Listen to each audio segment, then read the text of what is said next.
vamos a ir avanzando un poquito más rápido el tema de .NET, sabiendo que ya hay bastantes personas que están más duchas. Bueno, acá, primero que nada, estamos presentando lo que es un backend básico, es decir, estamos presentando un backend para una aplicación que es una to-do app. Básicamente, una to-do app o una to-do list, en los casos de uso básico que tienen, básicamente es añadir un ítem nuevo, obtener todos los ítems, o tener un ítem en específico, hacer delete de un ítem o actualizar un ítem que ya esté existente. Entonces, básicamente, la aplicación se va a basar en esos casos de uso principales. Franco, discúlpame. Sí. Fíjate si puedes agrandar un poquito la letra, el tipo. Ah, sí, sí. Está bien. Gracias. Ahí estaría bien. Ahí va, ahí va. Perfecto. Bien, pero primero que nada voy a andar un poquito sobre esto. Es una parte importante, que es la arquitectura de la aplicación. Para poder hacer esta aplicación sea bastante más escalable, lo que se hizo fue ir por una arquitectura hexagonal.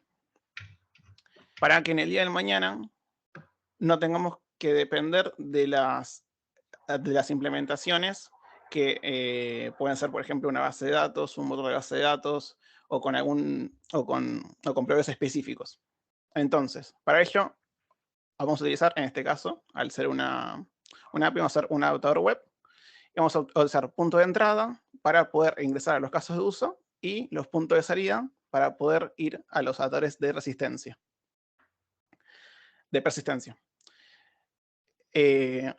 Vamos utilizando básicamente estas 5 capas, que son las mismas que están dentro del proyecto. Donde tenemos el host, que es nuestro proyecto web, los puertos de salida, los puertos de entrada, las entidades más core del negocio.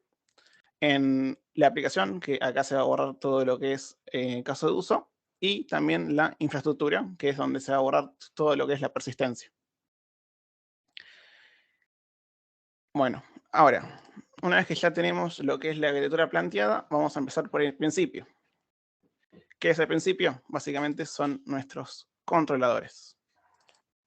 Esto es una API HTTP, entonces vamos a hacer uso de las acciones HTTP para poder transmitir estos ítems al front que desarrolló Fran, que está hecho con React. Después ahondamos en lo que es inyección de dependencias, pero primero que nada vamos a ahondar sobre los controladores. Bueno, primero que nada tenemos un HTTP GET, que es básicamente para obtener todos los ítems dentro de un action result, que es cuando nos dan un OK. Y acá hacemos uso del caso de uso para obtener todos los ítems.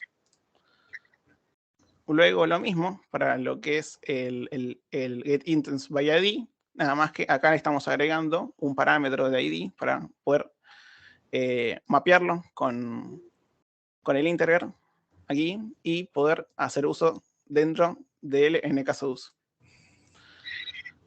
Después tenemos la parte de post para poder crear un ítem nuevo y añadirlo a la lista, así como también un update con el método HTTP put para poder modificar ese mismo ítem.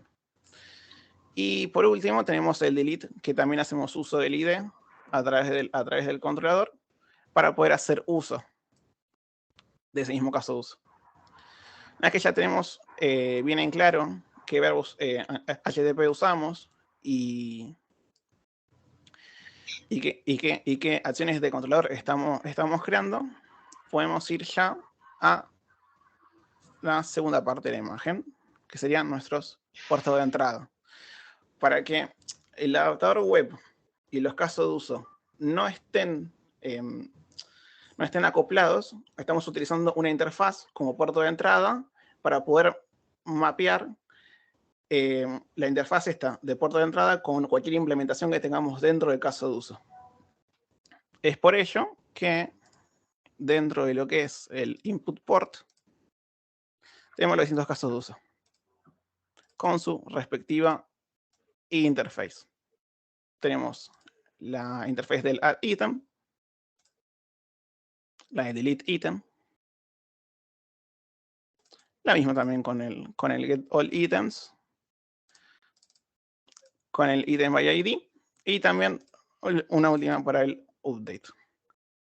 ¿Por qué hacemos esto? Porque al momento de nosotros dentro del caso de uso podemos implementar esta misma interfaz y dentro de lo que es este mismo controlador nosotros no tenemos que cambiar nada. ¿Por qué? Porque esto ya está implementando la interfaz y después, por inyección de dependencias, yo le voy a marcar una implementación para esta misma interfaz que yo estoy cargando. Entonces, yo puedo cargar dentro de mi caso de uso, para añadir un ítem, puedo cargar cualquier interfaz, cualquier clase que sea compatible con esta misma interfaz. Si, por ejemplo, buscamos hacer un add ítem con ciertas validaciones distintas al común, o si necesitamos hacer, o si cada vez que se añade un ítem tenemos que mandar un mail, podemos implementar implementaciones distintas para esta misma interfaz y utilizarlas como a nosotros nos gustaría implementarla. Bien, ahora, una vez que ya tenemos, explicadas estos input ports, vamos a pasar ya específicamente a los casos de uso.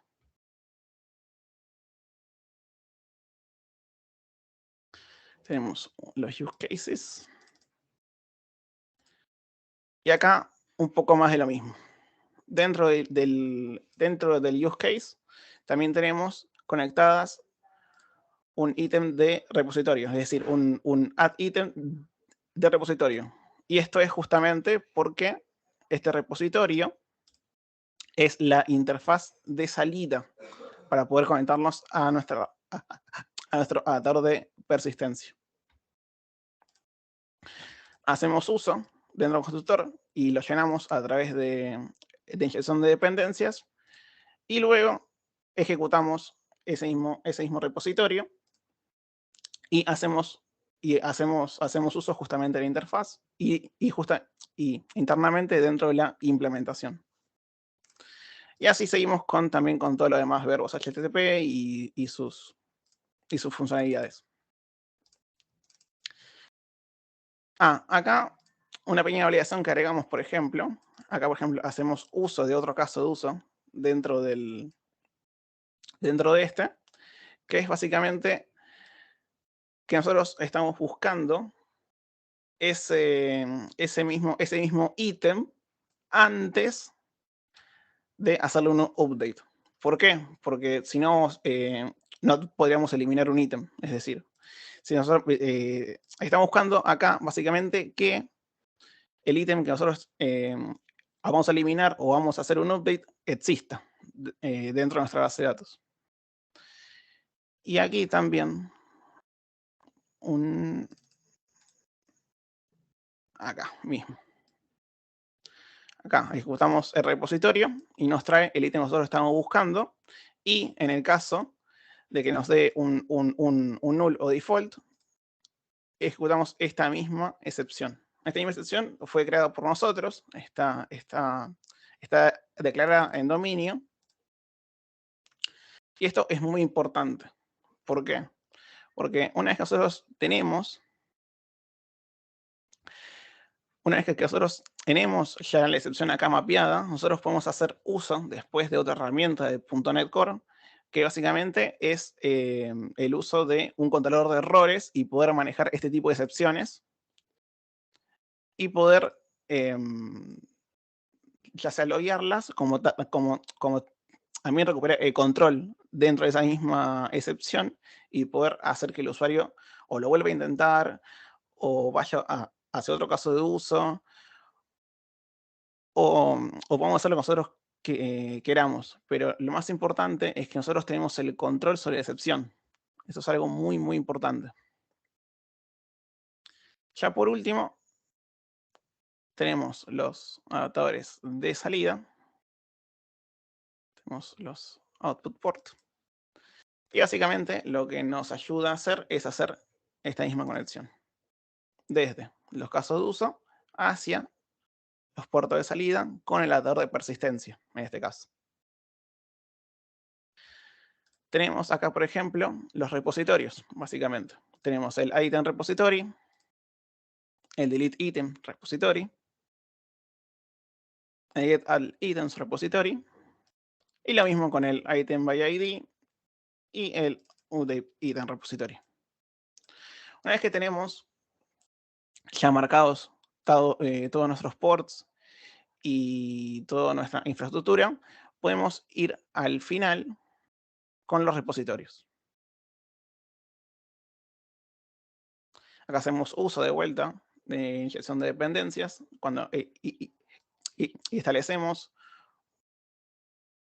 una clase genérica de conexión a base de datos. ¿Y por qué usamos esto? Básicamente porque no nos queremos acoplar a ningún cliente de base de datos. Nosotros podríamos usar una SQL connection, pero eso está sumamente acoplado a lo que es SQL Server. Si nosotros queríamos utilizar y pasar de SQL Server a, no sé, Oracle, por ejemplo, tenemos que cambiar la implementación de cada uno de esos repositorios. Es por eso que nosotros utilizamos IB Connection y ahora cuando les muestre cómo se configura a través de inyección de dependencias, esta misma conexión con su implementación, que actualmente la hice con SQL Server. Acá, algo importante, yo hago uso, y la verdad es una librería que me encanta, hago uso de la librería que se llama Dapper. Dapper a mí me permite básicamente abstraerme de un montón de detalles de SQL que la verdad no me interesan. Y no solo eso, sino que no se pierde rendimiento. Al contrario, se gana rendimiento, ya que lo que hace Dapper es que internamente ya maneja una pequeña caché para poder hacer uso más potente todavía de SQL Server. Así que no solamente que me ayuda a abstraer un montón mi negocio, sino que también me ayuda a escalar más rápido. Y acá básicamente lo que hace, acá se los voy a mostrar con un ejemplo acá arriba, lo que hace básicamente es que me popula la conexión con un montón de métodos, por ejemplo, execute reader, execute scala, execute scala async, con un montón de métodos y me hace un override sobre un montón de métodos que son muy útiles. Me hace un query async, un query first. Bueno, estos mismos ítems los vamos a estar viendo dentro de los demás repositorios y dentro de sus implementaciones. Acá, por ejemplo, hago un execute async para poder hacer un insert into la tabla de ítems. Y acá le paso básicamente su nombre, la fecha, la descripción y el estado, es decir, si está completo o no está completo. Y manejamos acá la tabla de ítems, la manejamos con un ID autoincremental para poder hacer uso después de la búsqueda por índices y también hacer uso de una mejor búsqueda utilizando los IDs incrementales.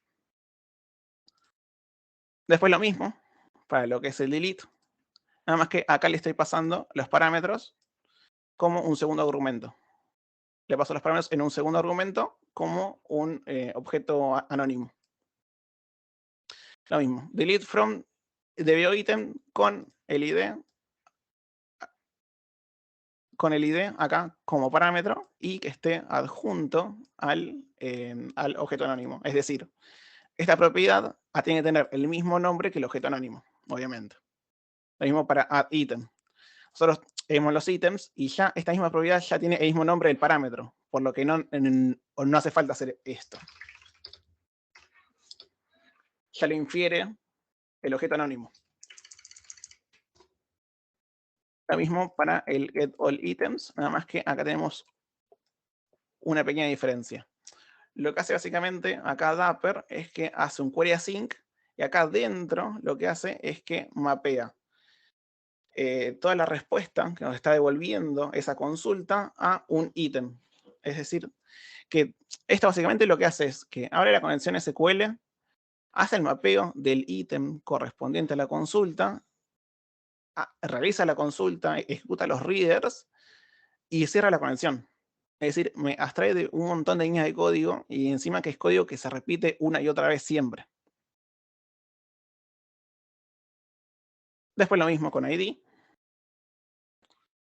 Lo mismo. Y acá es algo interesante. Cuando hacemos query single or default, nos va a estar arrojando a nosotros un solo row, es decir, un solo resultado. Y en el caso de que haya más resultados, va a provocar una excepción. Y además, al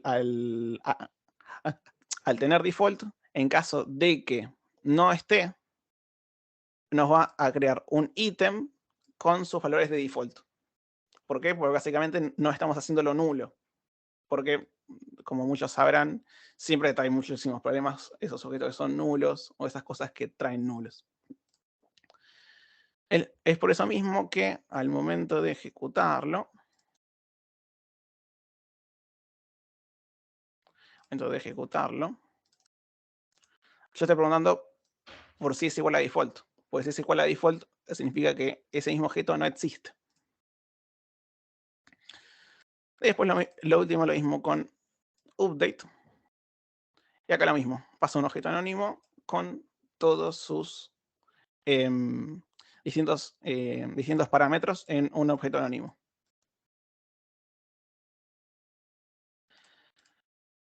Ya remarcando un poco, ya llegando un poquito más para el final de lo que es esta muestra del backend, vamos a buscar un poco el program. Y si ven un poco distinto a lo que es este program, es porque estamos usando .NET 6. Y lo que hace .NET 6 básicamente es que coloca todo lo que son la parte de los servicios dentro de esta parte. Es decir, lo que antes se separaba en varios métodos y varias implementaciones, dentro de lo que es Net 6 se implementó solamente con toda esta implementación. Sin ningún tipo de llave y sin ningún tipo de configuración extra. Y acá básicamente lo que se hace es, primero que nada, se añaden los controladores para que la API los pueda recibir. Se añade lo que es el Swagger, que ahora lo vamos a mostrar bien qué es Swagger y también para qué sirve. Y también se añaden los scopers, es decir, esto es toda la inyección de dependencias. Que esto va sumamente ligado a la de Solid, que es Dependency Inversion. Porque yo estoy dependiendo acá de mis abstracciones. Nunca estoy dependiendo de mis implementaciones. Por acá puedo tener otro add item use case. Puedo tener un add item use case and send an email, por ejemplo. Entonces, pero yo lo que necesito hacer acá es añadir para cada una de las abstracciones, añadir su propia implementación. Lo mismo para cada repositorio. Para cada repositorio necesito añadir mi propia implementación. Y por último, acá ya la SQL Connection, en donde acá básicamente le estamos diciendo service as the scope y de connection, y nosotros estamos pasando una nueva conexión SQL. Que acá lo mismo, puede ser SQL Connection o un MySQL Connection o una Oracle Connection. Sea cual fuere, lo podemos implementar aquí. Luego, esto mismo lo hacemos cargando desde, en este caso, lo estamos cargando desde el Launch Settings. Es la variable de entorno de connection string. Esto lo hacemos básicamente para poder cargarlo dentro de este mismo connection string. Le llamamos de esta misma forma. Puede configuration connection string junto con su nombre en específico. Y acá, una configuración importante que hicimos acá con Fran para poder configurarlo a nivel local es que añadimos el CORS para todos los orígenes.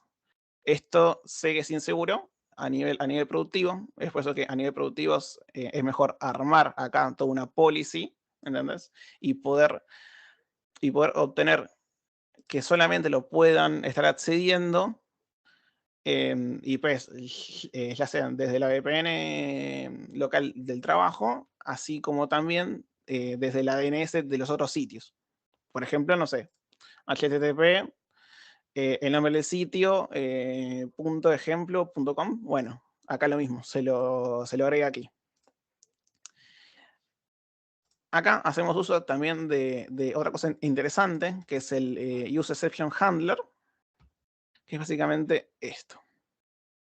¿Qué pasó? Que les nombraba que era muy importante el tema del el control de excepciones. Porque si yo agarro una excepción que no está manejada, yo la voy a poder tomar con este mismo feature. HTTP Context, Features, Get y Exception Handler Feature. Y este mismo lo podemos pasarle, este mismo error, y poder mapearlo. Es decir, en el caso de que sea esta excepción, que es la misma que tengo yo mapeada acá dentro del dominio, item not found exception, yo puedo manejar el mensaje HTTP que estoy retornando. Lo mismo en el caso de que no pueda validarla. Pero esto mismo se puede ir ampliando con cada una de las excepciones del dominio, y acá mismo se puede hasta recuperar el control del mismo. Acá mismo se puede recuperar el control y poder volver al flujo normal de la aplicación. A todo eso obviamente depende de lo que se requiera o lo que se necesite. En este caso, tenemos una sola excepción, que es justamente por el hecho de que hay algún ítem que no esté. Pero sé que en versiones mucho más grandes se suele ver hasta un diseño factory para poder manejar la cantidad de excepciones o de cosas que se pueden llegar a dar por acá.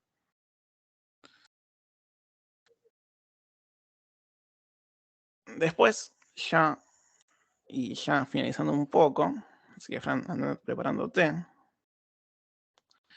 Vamos a ver un poco lo que es Swagger. Swagger es una herramienta muy potente, y yo la verdad es que la adoro.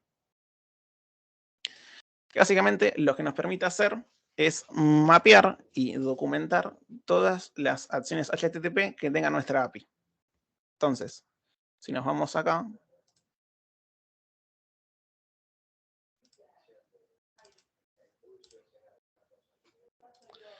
acá mismo podemos ver que los ítems HTTP, como este HTTP GET, se van mapeando con cada uno de los ítems y botoncitos que tenemos por acá. Y que nos permite hacer una prueba mucho más rápida de la API. Es decir, mira. Entonces, acá, este mismo get es para recuperar, por ejemplo, todos los ítems de la base de datos, básicamente. Entonces, acá hacemos justamente esto. Y acá nos está haciendo un response body, que es básicamente un array con los objetos que tenemos guardados en base de datos.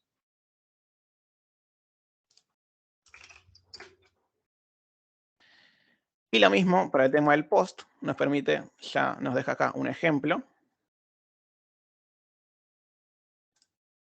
Nos deja acá ya un ejemplo de que podemos hacer un post y poder crearlo. Por ejemplo, acá en el caso vamos a hacer prueba de API. Vamos a hacer que sea para el año que viene. En la descripción podemos poner prueba y que no esté hecho todavía. Vamos con false. Y si ejecutamos, vemos que nos devolvió un 200. Y si ahora esto mismo lo vamos a buscar dentro de los ítems, vamos a ver que se creó. Con el ID número 10, prueba de API, que es para el año que viene, con la prueba y en estado false. Estos mismos ítems se van a ver ahora dentro del front que nos va a mostrar Fran. Y lo mismo para el tema del put. Lo mismo. Acá buscamos algún ID que ya esté, por ejemplo, ID 1. Y lo vamos a cambiar. Ponle nombre cambiado.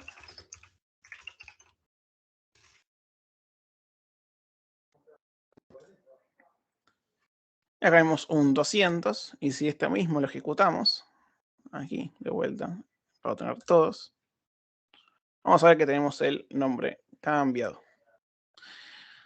Ahora, algo importante es si queremos probar la excepción, por ejemplo. Vamos a ver que, por ejemplo, el ID2 no existe. Entonces vamos a querer hacer un update sobre ese ID número 2, el cual no existe. Y como vemos, nos lanza un 404, tal cual lo mapeamos dentro de nuestro errors controller, pues lo mapeamos hacia un not found, y también le mapeamos con un mensaje que nosotros mismos creamos. Tenemos not found, ese que está acá. Y este mismo message, ese que se nos muestra. Latent with ID not exist.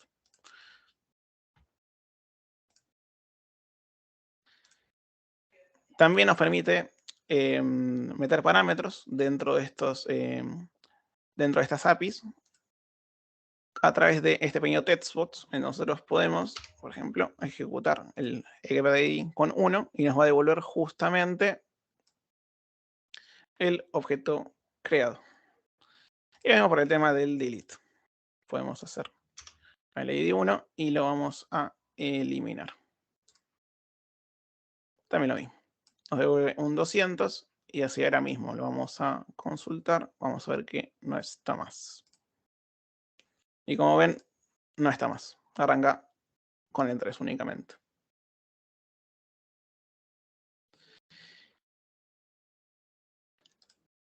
Y por el lado del backend, eso sería todo. Básicamente este backend va a estar disponible con un link de GitHub. Y básicamente es el uso de inyección de dependencias, el uso de todos los verbos HTTP, el uso de agregatorio hexagonal, y se puede ampliar muchísimo más. Se puede ampliar con temas de autorización con JWT. Se puede ampliar se puede hablar con Docker, con Kubernetes, se puede ampliar con unit testing, se puede ampliar con integration testing, se puede ampliar con mutant testing, se puede hablar con un montón de cosas más. Queríamos hacerla dentro de todo rápida la charla, no andar tanto demasiado en detalle. Y también, como sabemos que estamos dentro del MOOC, sabíamos que íbamos a estar con capaz mayor nivel de lo que es .NET que lo que había de React capaz. Entonces, nada, ahí te dejo la palabra, Fan, cuando quieras arrancar. Si quieres prenderte la cámara. Ahí está. Muchas gracias, Franco. Ahí empiezo a compartir pantalla. Vi que en el chat estaban preguntando si hay algún repositorio. Para los que les interese, ya compartí en el chat el repositorio del proyecto. Está tanto el backend como el frontend. ¿Qué voy a estar explicando desde cero? Ya sea, vamos a pasar, va a ser durante 3 etapas el proceso de la charla en la parte del frontend. Vamos a ver conceptos básicos de React, qué es React, e ir avanzando un poco en los conceptos, pero nos vamos a enfocar en los conceptos ya aplicados a código. Vamos a crear un proyecto desde cero para ver cómo crear un componente, cómo crear un proyecto, y luego vamos a pasar al frontend y vamos a crear algunas cosas para poner en práctica los conceptos que comenté. Para empezar, voy a compartir pantalla. Ahí se debería estar viendo. Ok. A ver, perfecto. Si se está viendo, vamos a empezar con qué es React. React es una librería de JavaScript desarrollada por Facebook y es de código abierto. Sirve específicamente para crear interfaces de usuario, no solamente páginas web, porque también está React Native, que es aplicar los conceptos y lo mismo de React, pero usando componentes que son compatibles con dispositivos móviles para crear aplicaciones de celular. En nuestro caso va a ser para desarrollo web. Las principales ventajas que tienen es que es fácil de aprender y usar. Si conoces JavaScript, ya de por sí tenés una base muy importante para empezar a trabajar en React, porque React como tal, a diferencia de Angular y Vue son frameworks. React es una librería de JavaScript. Después tenemos componentes reutilizables. Una vez que uno crea una página y tiene un componente reutilizable, lo puede utilizar en múltiples proyectos. Eso es una ventaja ya que acelera bastante el tiempo de desarrollo.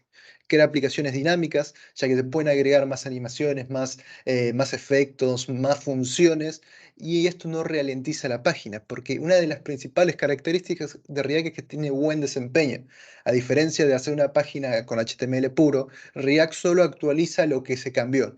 El HTML puro lo que hace es, hay todo un árbol de objetos, el DOM, que se tiene que actualizar. Todo el árbol por completo por cada cambio. Mientras que React solo se actualiza el componente que cambió. Eso en tema de desempeño afecta muchísimo a una página web. Después en los componentes, React tiene dos tipos de componentes, los funcionales y los de clases. Los de clase ahora mismo están deprecados, a partir de la versión 16.8 de React se dejaron de usar. Acá en pantalla tengo un ejemplo de cada uno de los códigos. El primero que se ve es un ejemplo de un componente hecho con clases. Acá se puede ver la palabra reservada de JavaScript, class. Y este es un componente que se encuentra en la demo misma de React, que es un mensaje, un hola mundo de React. Mientras que el otro es un componente que cree un componente funcional. Sabiendo esto, de los componentes funcionales hay que tener en cuenta que para que un componente sea funcional tiene que cumplir tres cosas. Además de ser una función propiamente dicha que tiene que devolver un componente, un elemento de React, que es el primer ítem, debe comenzar con mayúscula. Esto ya es algo de normalización, de un estándar que se sigue a la hora de crear aplicaciones y tiene que recibir valores. Para recibir valores, aunque esto sea una función y comúnmente lo llamamos parámetros, en React se conocen como props. Las props son los argumentos que recibe un componente para realizar algo. Por ejemplo, si tenemos un componente, ahora vamos a ver en detalle qué es un componente, pero imaginen un botón que tiene un texto. Podemos reutilizar ese botón en múltiples aplicaciones, pero en múltiples aplicaciones no vamos a tener el mismo texto. En una puede ser para buscar, en otras puede ser para aceptar, cancelar. Como el texto es variable, lo que podemos hacer es que reciba el texto que va a recibir, que va a necesitar mostrar, y ahí ya tenemos un componente que encima es reutilizable, porque si no lo que tendríamos que hacer es ir al componente y modificarlo. Este es un ejemplo simple, solo se tendría que modificar un texto, pero cuando los componentes crecen, reciben más datos y los cuales habría que modificar. Después, algo muy importante de React son los hooks. Los hooks son funciones especiales que permiten manejar el estado de componentes de React. Por ejemplo, el estado nos referimos a los datos que contiene un mismo componente en un periodo de tiempo. Imagínense que accedimos a una API, pedimos los datos del usuario y luego pasamos a otra página. Esos datos del usuario, lo que podríamos hacer es volver a consultar a la API que nos devuelva los datos. Pero no tendría sentido si ya tenemos esos datos en una página, cambiamos de página y vuelve a pedirle a los usuarios a la base de datos. Es un proceso muy ineficiente porque ya teníamos los datos, ¿por qué volverlos a pedir? Esos datos se pueden almacenar en el mismo cliente y estos son los estados. Hay varias formas. Uno se puede usar un hook llamado useContext para que todos los componentes de la página web tengan acceso a ese estado, o se puede usar algo llamado Redux, que Redux es algo más complejo, pero a la vez es más eficiente. Esto permite tener código más conciso y lo más importante, fácil de entender. La idea con React es siempre hacer páginas web escalables. Esta es un listado de los hooks, pero para los que están empezando les recomiendo los primeros 3, que son useState, que es el que maneja el estado. Y en React lo que pasa es que los componentes se actualizan constantemente. Y al declarar una variable, por ejemplo, de forma tradicional, lo que tenemos que hacer es asignar un espacio de memoria y guardar un valor. En React, al funcionar el navegador, cada vez que se actualiza la página, ese valor que guardamos, si fuera una variable, se resetea. Con useState tenemos, aunque se actualice la página, ese valor guardado de forma persistente. UseEffect es básicamente un hook que te permite, cada vez que se actualice la página, no se va a necesariamente ejecutar.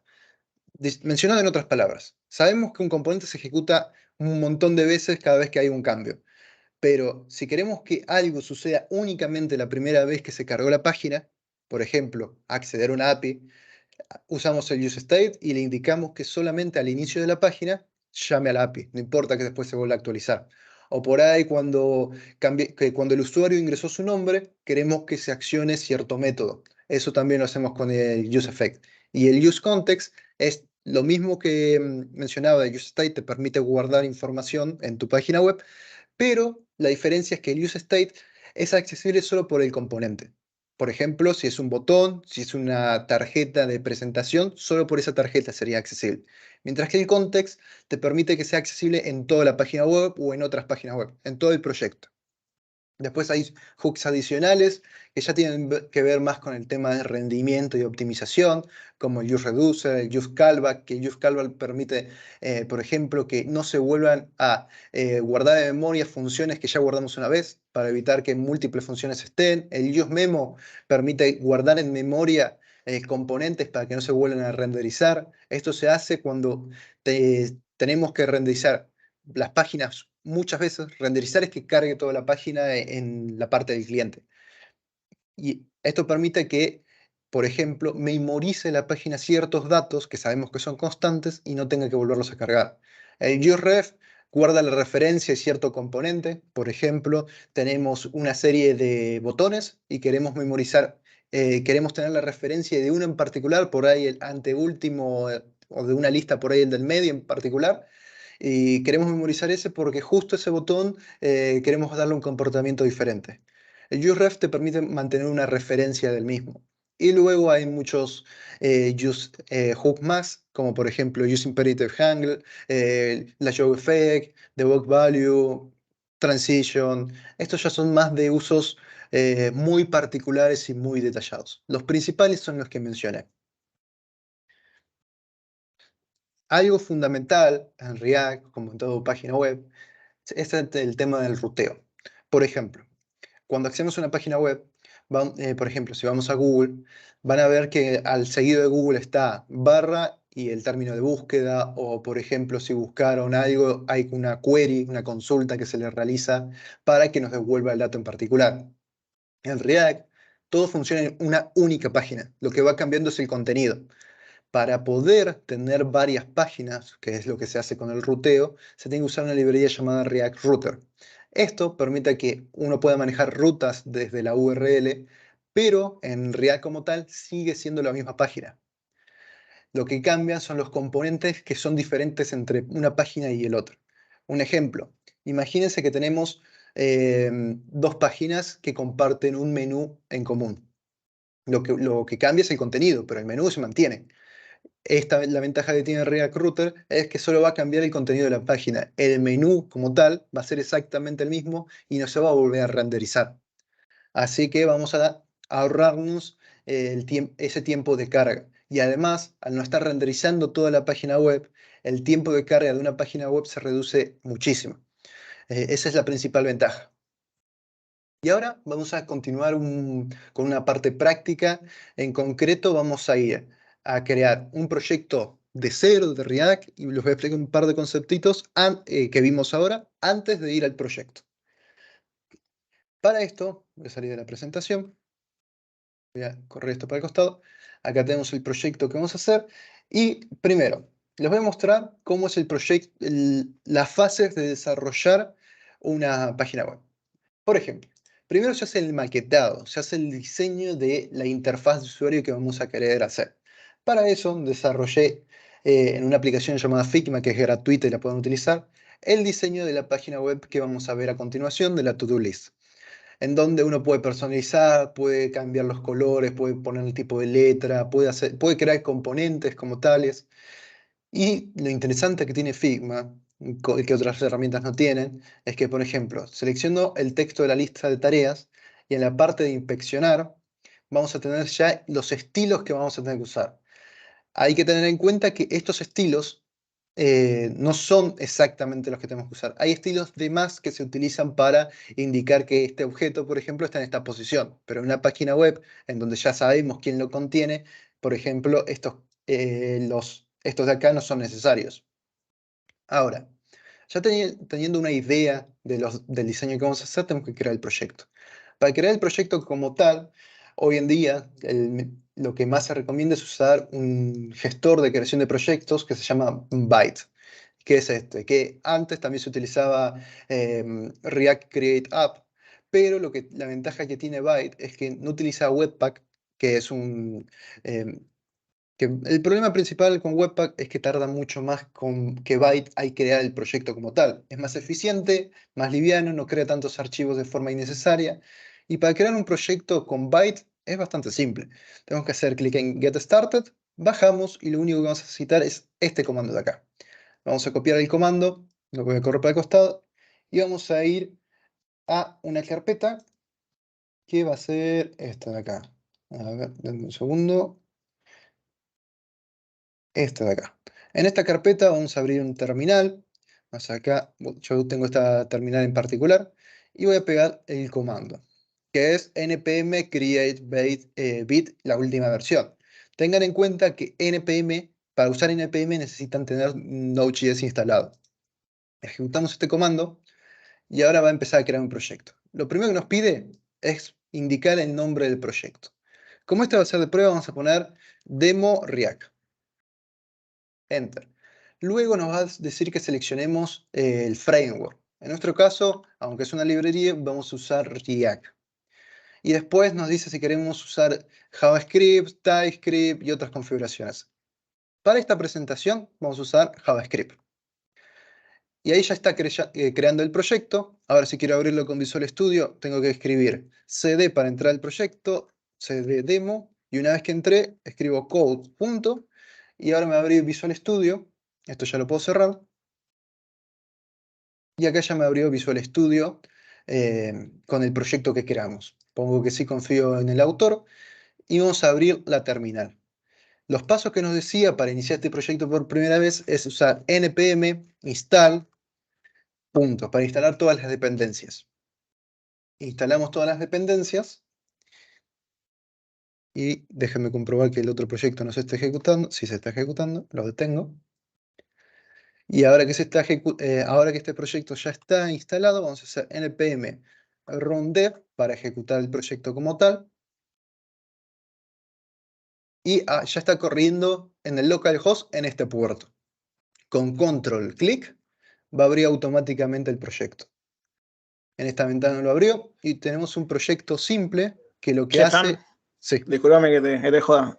¿Puedes agrandar un poquito la letra después del VS Code? dale, ahí lo agrando. Dale. A ver. Terminal. Es control más en Control. VS Code. Ahí se ve más. Ahí va. Perfecto. Muchas gracias. Bueno, acá tenemos la aplicación, que es la aplicación por defecto, que es un contador. Pero como estarán viendo, está cargando un número. Y cuando actualiza el número va incrementando. Y esto no es por casualidad. Esto es porque tenemos un hook llamado, es de los que vimos, llamados useState. Está manteniendo el estado. Este número que va incrementando cada vez que hago un clic tiene un estado.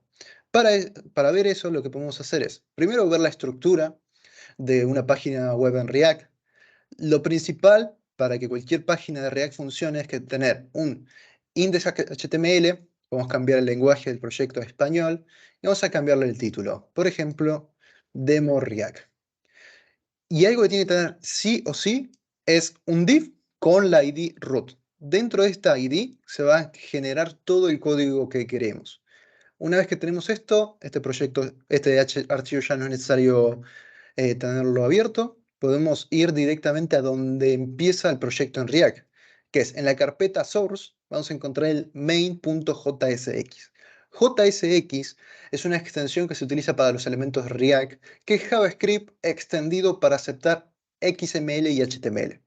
Por eso, acá podemos ver código de JavaScript y a la vez etiquetas similares a las de HTML. Este tipo de proyectos son fundamentales en React, ya que permiten crear los componentes que usamos, tanto de clases como los funcionales, que tienen que devolver elementos en JSX. El main JSX, tiene importa React, que vamos a utilizar, importa React DOM, que también vamos a utilizar, importa algo llamado app, que ahora lo vamos a ver, y importa los estilos del archivo index.css que están acá. Estos son los estilos por defecto.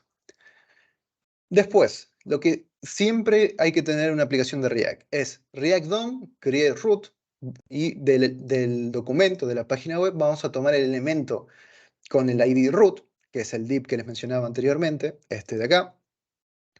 Y lo que vamos a hacer con ese elemento es que vamos a renderizar la aplicación que queremos. ¿Qué es eso, la app? Este es el primer componente que vamos a ver siempre cuando creemos un proyecto, que es la app. ¿Qué es esto de React Strict Mode? Esto es más una configuración específica de React que se utiliza más que nada en producción, debido a que no utilizar el modo estricto hace que, ¿cómo se dice?, ciertos logs de error no se vean. Por ejemplo, si se hace testing, hay veces que el strict mode genera complicaciones. Pero en este caso lo vamos a dejar. Lo conveniente siempre es trabajar con el strict mode activado. Ahora, vamos a ir al componente que estamos importando acá, que está acá mismo. En este componente ya empezamos a ver cosas que fui mencionando. Por ejemplo, acá tenemos el use state que nos mencionaba. Esto viene de React y es el primer hook que se ve a la hora de empezar en React. ¿Qué nos permite? Nos permite tener el estado y una función para guardar el estado. Los hooks funcionan con el siguiente estándar. Llamamos el hook y entre paréntesis le podemos poner el valor inicial. En este caso el contador es 0, pero si pongo 10, van a ver que si actualizo la página ahora, empieza en 10 y puedo ir incrementando. Ahora, esto nos devuelve un array de 2 posiciones, en donde en la primera posición va a estar count, que es, podemos decir que es una variable donde va a estar el valor como tal. En count ahora mismo está el valor 16. Y el setCount es una función que se utiliza para guardar el valor en count. Nosotros con los estados no podemos hacer count igual a 10. Lo que tendríamos que hacer para que sea 10 es escribir setCount y acá adentro vamos a poner 10. Y este valor es el que se le va a guardar.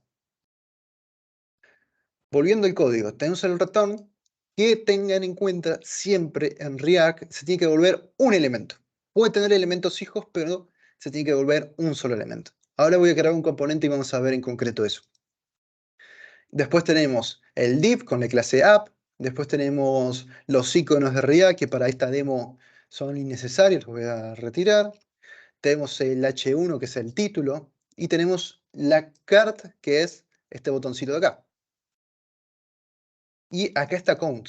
Como el count se actualiza constantemente, el texto que dice count is tanto se mantiene. Por ejemplo, vamos a poner contador en, y ahora esto de acá lo actualizamos, ahí está, y ya está actualizado.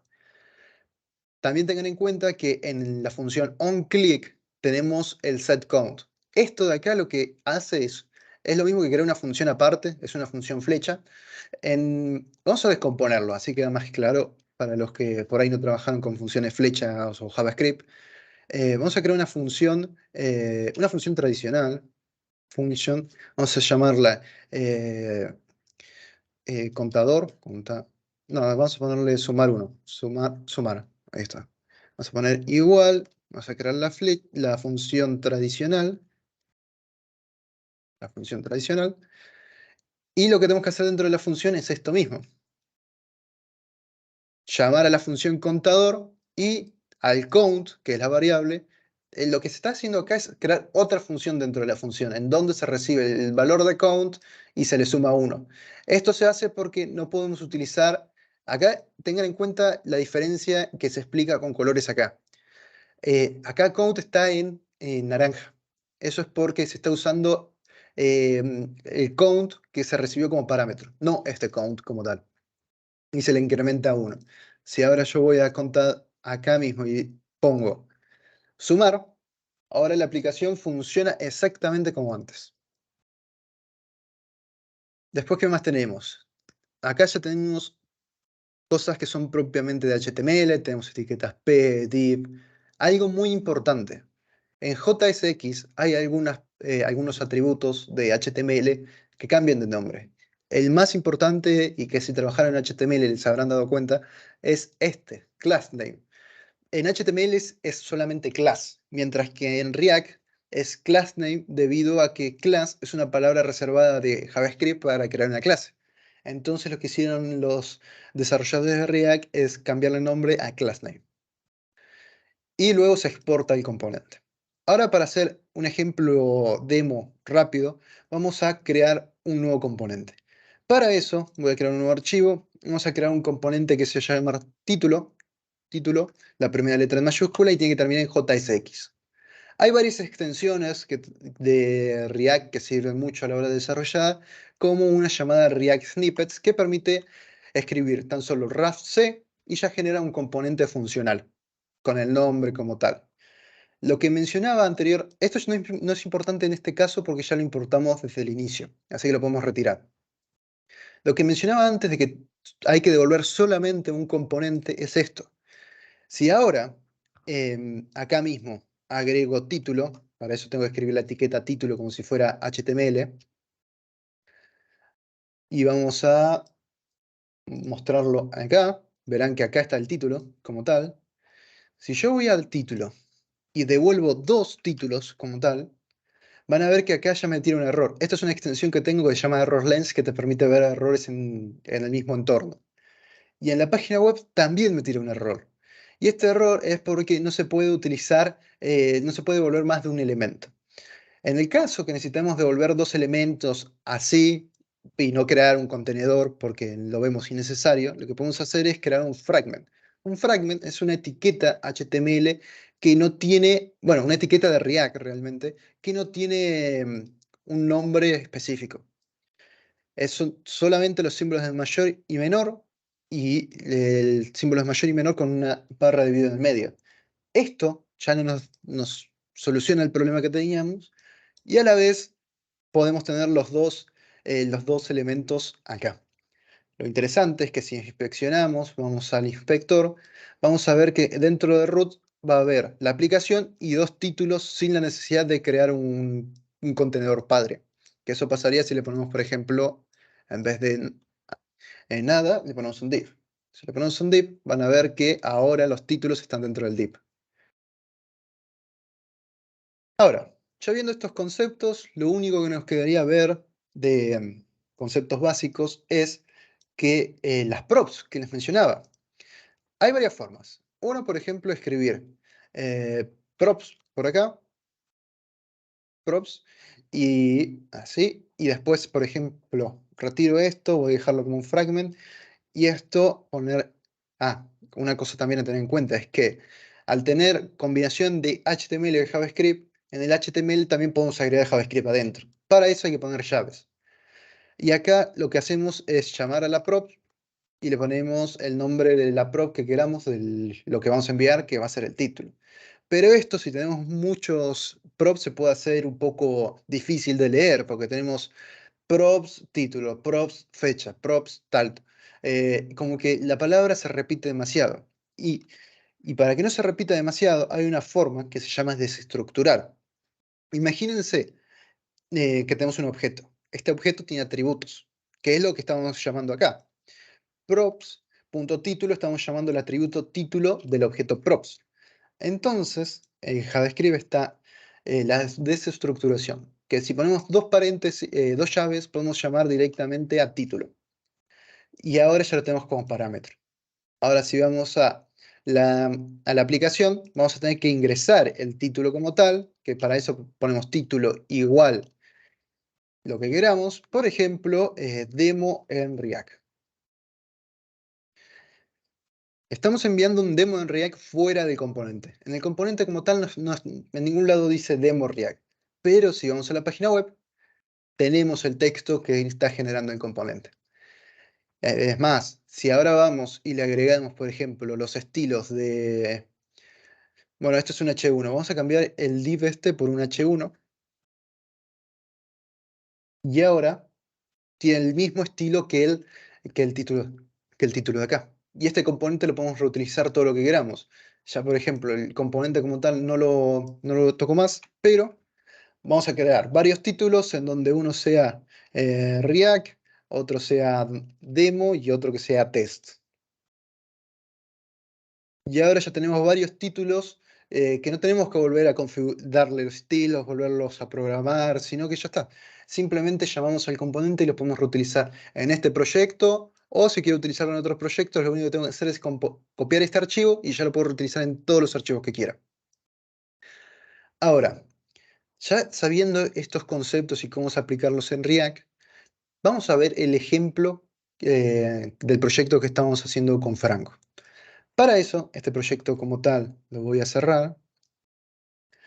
Lo voy a cerrar y vamos a ir al proyecto a completar. En este proyecto lo que hice fue agregar varios comentarios de cosas para ir agregando e ir mostrándoles. Por ejemplo, esperen que voy a cerrar esto. Esto ya no debería estar funcionando, así que lo voy a ejecutar. Esto por acá. Esto lo puedo cerrar. Estoy cerrando también cosas para que no consuma memoria. Vuelvo a recordar que si les interesa el código, está en el get que pasé hace un rato por el chat. Así que lo pueden acceder desde ahí, está público. Y luego de terminar la presentación voy a subir el PPT que di al inicio con los conceptos para el que los quiera revisar. Ahí los voy a dejar. También para esta prueba necesito el Visual Studio funcionando con el backend que desarrolló Franco. Tengo también la aplicación Swagger que mencionó. Y ya teniendo ejecutados el backend como tal, vamos a empezar con esto. Van a ver que lo primero que se ve es una pantalla en blanco, no hay nada. Eso es porque no están las rutas. Esto se debe a que les quiero mostrar cómo crearlas. Por ejemplo, lo que vamos a hacer acá es crear rutas para home, para la ruta Mu, y lo interesante de React es que lo que tenemos que hacer es escribir root y vamos a poner el path, que es tal cual como les mencionaba, path barra, para indicar que va a estar dicho path, y vamos a agregar el elemento que se va a renderizar, la página web como tal. Y en este caso va a ser home. Vamos a escribir la etiqueta. A ver, control Z, ahí, home. Ahí estamos. Y tenemos que cerrar la etiqueta. Con esto ya tenemos la primera ruta. Vamos a copiarlo 3 veces. Luego vamos a crear la ruta new, que es para el nuevo ítem que vamos a crear. Y vamos a dirigirnos, vamos a renderizar el componente new to do. Y luego vamos a hacer una ruta que es para forzar otras páginas web que no existen. Por ejemplo, la ruta asterisco es cualquier otra ruta que no sea estas dos. Si ponemos ruta login, nos va a redirigir a la ruta que queremos. Para eso lo que tenemos que hacer es renderizar un elemento, pero no cualquier elemento. Un elemento llamado navigate. Navigate, y este tiene un atributo que es to, que te va a dirigir a donde le indiques, y vamos a decir que nos redirija a la página de inicio, que es la barra. Ahora ya con eso programado, a ver, déjenme buscar el código. Esto por acá, esto acá, esto por acá, se está cargando. Vamos al inicio, lo ejecutamos, y a ver, estoy ejecutando el proyecto correcto. Vamos a ver, no se terminó de ejecutar, ahí estamos. Ahora sí. A ver, como tal.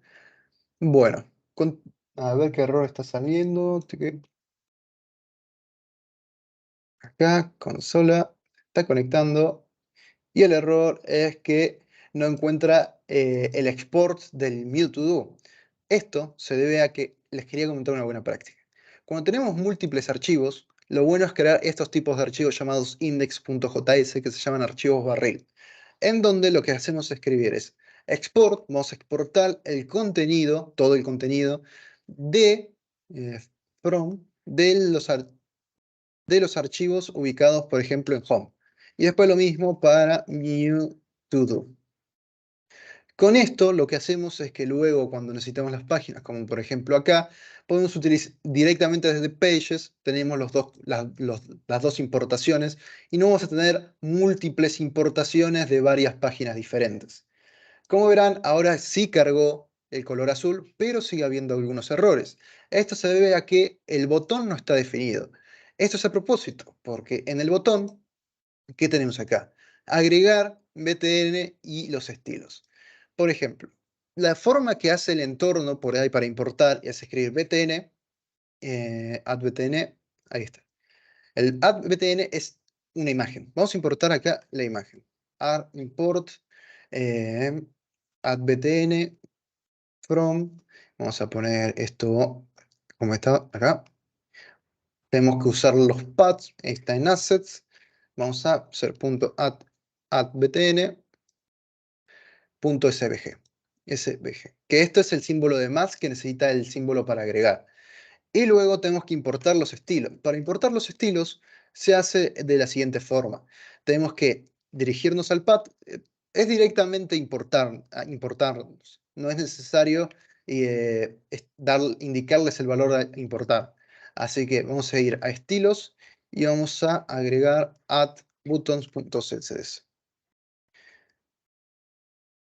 Que sí, ahora ya está todo bien. Y van a ver que ahora ya empieza a aparecer nuestra página. Ven que hay acá, cambiar title, que esto es porque les quería mostrar cómo está funcionando el prop acá. Acá el prop le puse prueba, vamos a poner to-do list. O no, lista de tareas. Lista de tareas. Ahora, acá se va a actualizar y acá tenemos lista de tareas. Acá ya tenemos varias cosas, varias tareas que creé así a modo de prueba, en donde podemos borrar la tarea como tal, puedo actualizar y van a ver que usando el backend que creó Franco ya no aparece. Tenemos el nombre de la tarea, tenemos la fecha de la tarea como tal y tenemos una breve descripción de la misma. Podemos marcarlas como completadas haciendo clic en el checkbox y si queremos haciendo clic en el más podemos crear una tarea. Verán que acá no está apareciendo, porque les quería mostrar algo de esta sección, que es en donde está Mewtwo. Acá tenemos que crear el evento. ¿Cómo se manejan los eventos? Que esto es algo que no expliqué durante el ejemplo, porque no habíamos creado un botón como tal. Para el evento es algo muy parecido a esto. Lo que tenemos que hacer es, buscamos el botón que queremos, que es el botón cancelar, que está por acá. ¿Dónde está? Título, tarea, descripción, fecha, acá. Botón cancelar. Van a ver que yo ya me adelanté y les creé esta clase de acá. En el repositorio ya está el código completo funcionando. Es a modo educativo agregué estos to-do faltantes. Vamos a poner cons, vamos a llamar esto, y los eventos funcionan como una misma función. Hacemos esto así, y lo único que necesita, ya que creamos el evento, esto ya funciona. Pero para cancelar vamos a tener que redirigirnos. Vimos cómo hacerlo con un componente, pero también se puede hacer en código JavaScript. Para eso vamos a utilizar Navigate, y vamos a indicarle a dónde nos vamos a redirigir. ¿Qué va a ser? A la barra, a la ruta, que es una barra tradicional. Ahora ya está funcionando. Puedo hacer clic acá, pongo cancelar, vuelve al lugar de antes. Agrego más, vamos a crear una nueva tarea, como sería, por ejemplo, reunión. Reunión. Vamos a poner asistir a la reunión del MOOC. Vamos a asignar una fecha, hacemos clic acá, podemos asignar cualquiera de estas fechas, vamos a ponerlo, por ejemplo, el 19 de abril, y hacemos clic en crear. Acá podemos ver los datos que se enviaron y abajo del todo ya aparece en la lista de tareas que tenemos una reunión el 19/4/2023 y tenemos que asistir a la reunión del MOOC. Vamos a, por ejemplo, eliminar las primeras tareas y vamos a marcar esta tarea como tal completada. Ahora tranquilamente puedo cerrar la página, hacer otras cosas y esta tarea como tal y las que eliminé no vuelven a aparecer. ¿Qué fue lo que les mencionaba de que las rutas eran más eficientes en React? Es que si yo hago clic en más, fíjense con concreto el icono de la página web, hago clic en más, no cambió. Cambié de página, pero no renderizó toda la página. Esto es temas más relacionados con tiempos de carga. Al tardar menos en cargar tu página, esto es algo muy importante, debido a que como el 80% de las personas, si tarda más de 3 segundos en cargar una página, la abandonan. Por temas de SEO y cuando uno está creando una página web para un cliente, que su cliente necesita que vaya a la página web, los tiempos de carga son algo fundamentales.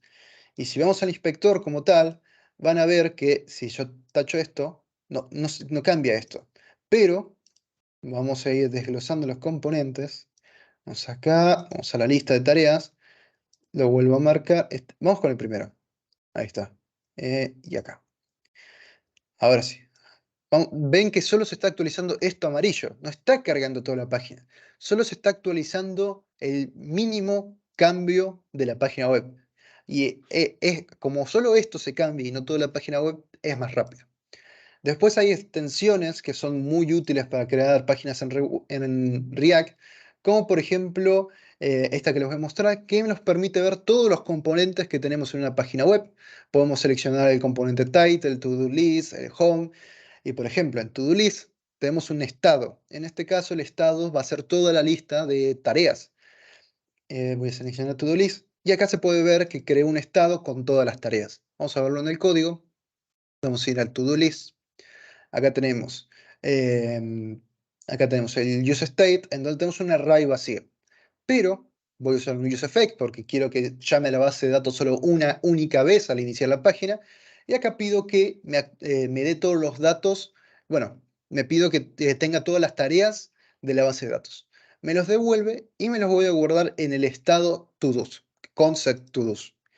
Esto es más que, utilizo esta forma en particular con el DEN debido a que esto es una consulta sincrónica, se tarda un periodo de tiempo.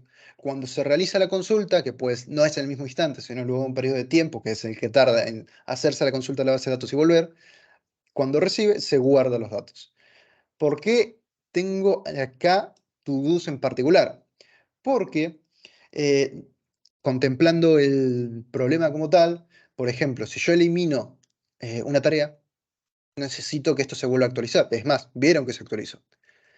Así que lo que hago es que cuando cuando el estado todos se cambia, se vuelve a ejecutar. Por ejemplo, lo que mencionaba antes, sin escribir nada, se ejecuta una única vez cuando cargue la página. Y cuando pero ponemos cualquier estado, cuando este estado cambie, se va a volver a ejecutar este código como tal. Después, bueno, acá tenemos código sincrónico, tenemos acá los componentes. Dentro de los códigos que podemos poner dentro de un JavaScript, se puede poner funciones. Por ejemplo, acá lo que hago es un map, recorro todo el array de to-dos y lo que voy a hacer es devuelvo un componente to-do en donde le pongo el ID para que se reconozcan. Y esto de acá se utiliza para no tener que indicar cada uno de los parámetros. Básicamente le digo, del objeto to-do, pasa todos los parámetros por separado. Si yo voy a to-do, van a ver que necesito que me manden el ID, el name, el state, el description y el date. Para ahorrar líneas de código y palabras de forma innecesaria, escribí de esta forma el código. Si no, lo que tendría que hacer es copiar todo esto de acá y pegarlo acá. Y a la vista es más fácil de leer lo otro. Así que lo dejo así. Y además, no tendría que ser como mencionaba, sino que es más extendido. Esto debería ser así. Control C. Tendría que ser ID. Tendría que ser ID igual ID. Tendría que ser. No, igual no. Ahí, ID. Tendría que ser name igual name. tendría que ser también description igual description, que es código muy repetitivo, que se puede simplificar tan solo con indicarle el objeto y que mande todas las propiedades que contiene. Y así quedaría el proyecto. Este sería el proyecto de la parte de desarrollo. Si uno quiere crear el proyecto que va a subir a un servidor, y con esto ya finalizamos la presentación, lo que tiene que hacer uno es detener la ejecución y en la parte del package JSON, donde están todos los scripts, hay un script propio de Byte que es build. Acá lo que escribimos es npm run build y lo ejecutamos. Esto lo que va a hacer es, primero va a detectar si hay errores. Si hay un error, lo va a avisar. En este caso no detectó errores y creó unas carpetas. Verán que la carpeta debe estar en frontend. Sí, acá mismo voy a minimizar todo lo demás. Y acá creó la carpeta dist. En la carpeta dist van a encontrar un HTML, que es como el que vimos antes con root, y van a encontrar un código JS y, ¿cómo se llama? Y un estilo CSS. Porque React es una librería, pero corre solamente en la parte de desarrollo. Se necesita ser compilado a algo que entiende el navegador. En un entorno de desarrollo lo hace el entorno de desarrollo, pero en una página web necesitamos enviar el código JavaScript. Por eso se compila el proyecto y tenemos este código JS que a nosotros es imposible de leer porque fue minificado. Se retiraron todos los caracteres innecesarios, como por ejemplo los espacios, salto de línea, comentarios que hicimos, para que el archivo JS pese lo menos posible y que funcione. Lo mismo pasa con los estilos. En los estilos se sacaron todos los espacios, todas las tabulaciones, todos los centers, para que, aunque sean bytes de información, pese menos el archivo original que se va a mandar por red y tarde menos en cargar la página web. Y si se dan cuenta, tan solo tenemos 6 archivos. Con 6 archivos tenemos todo el proyecto en el cual creamos toda una arquitectura de carpetas, hay múltiples componentes, hay archivos personalizados, como por ejemplo, a ver, un helper que me sirve bastante, bueno, tengo un hook, porque también se pueden crear hooks personalizados, que consiste en crear una función como tal. Este hook que creé es más que nada para manejar formularios. A la hora de recibir los datos, al crear un nuevo to-do, vamos a mostrarlo. Vamos a verlo. No se está ejecutando. npm run dev. Vamos esto por acá. Ahora sí. Esto, como tal, es un formulario.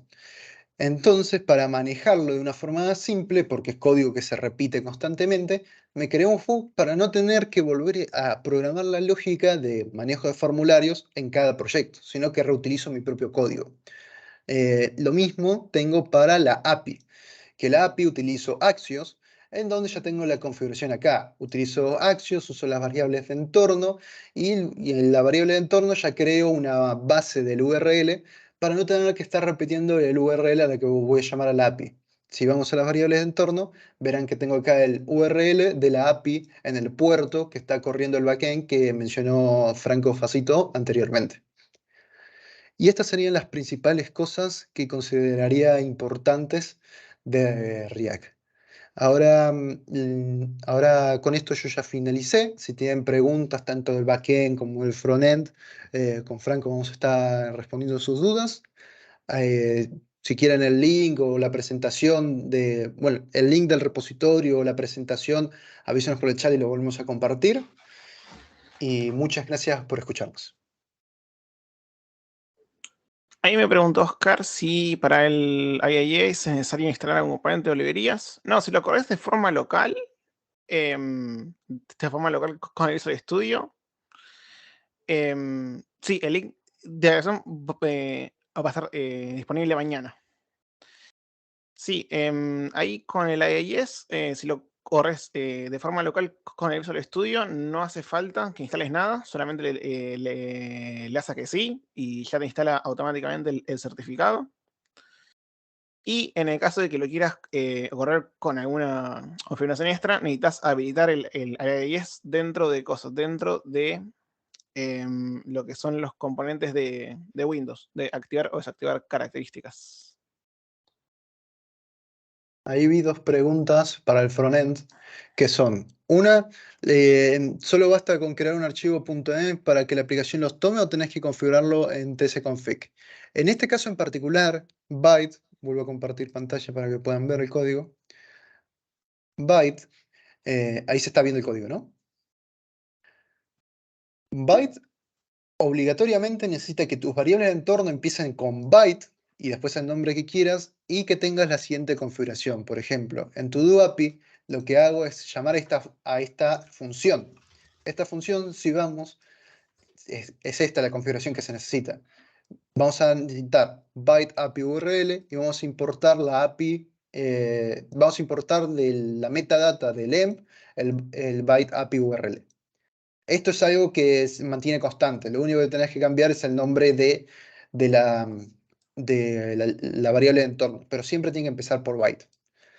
Y luego la otra pregunta que me hicieron es las llamadas a la API. Como yo creé una base del URL para no estar repitiendo constantemente el URL cada vez que llamo la API, por ejemplo, vamos a todo list y la llamada de la API es tan solo indicar todo API.get. ¿Por qué? Porque el get se hace directamente a esta dirección. Si fuera en el caso de agregar un nuevo ítem, que eso está en new, en la página, a ver dónde está, acá, new to do, acá ya cambia. En este caso, lo que voy a tener que decirle es que haga el post, que sí es en el mismo path, pero que le agregue la data, que es el JSON que tiene que enviar. En el caso que agreguemos desde el backend otro endpoint más, que sea items y, por ejemplo, data, lo agregaría así. Podría ser data API y así creciendo dependiendo de bueno, cuál sea la ruta específica que necesitemos. Bien, y justo ahí te habían preguntado también el tema de las llamadas a las APIs. Justamente, y justamente ya lo mostraste. Sí, sí, justo eso. Así que, Sí, sí.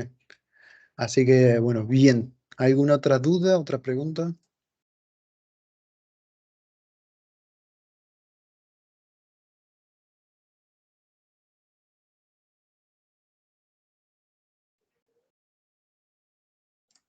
Bueno, yo creo que estamos, ¿eh?